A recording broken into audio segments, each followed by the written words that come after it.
With this video, I'm beginning a series of studies in the book of Revelation. I'm not going to provide a verse-by-verse analysis of Revelation, but I do want to provide a fairly detailed overview of the book and try to give you an idea of how the book should be read in the light of the rest of the scriptures. Revelation begins with a title. It begins with the word apocalypse. In our minds, when we see the word apocalypse, we think of the zombie apocalypse or the end of the world. But we think of that because of the book of Revelation.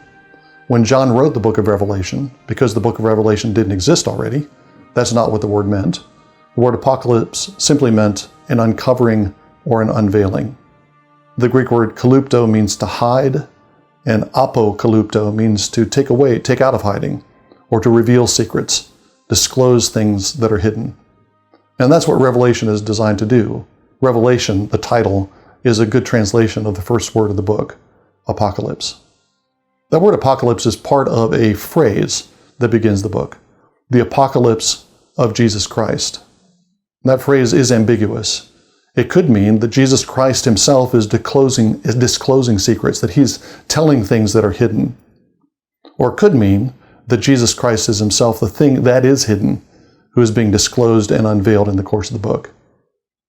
We know from John's gospel that John is fond of double meanings. He uses words in his gospel that can mean two different things in the context, and in the context both of them fit. And I think he's doing the same thing with the phrase that begins the book of Revelation. The apocalypse of Jesus Christ does mean that Jesus is telling secrets and disclosing things to John. But it also means that Jesus himself is being unveiled in the course of the book. Let's think about what Jesus discloses to John in the course of Revelation. What secrets does he tell? John is taken up into heaven, and Revelation provides us with the most detailed and lengthy description of the workings of God's hidden chambers, the control chamber, the control room of the universe. John discloses secrets to us that have been disclosed to him by Jesus about heaven. Later in the book, John sees a sea monster, a great ferocious monster coming from the sea. That's a picture of the Roman Empire, but of course the Roman Empire doesn't look like a monster. It doesn't act like a monster to its citizens. It pretends to be an order and civilization. It pretends to be a bringer of peace.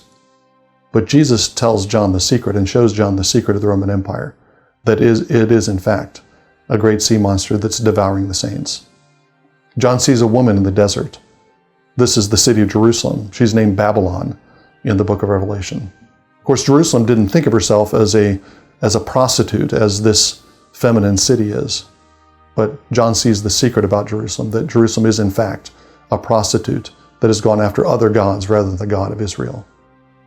Jesus is telling secrets in the book of Revelation. But the central secret he's telling is a secret about himself. And in the next episode of this series, we'll see how the book of Revelation is the disclosure and in the availing of Jesus Christ himself.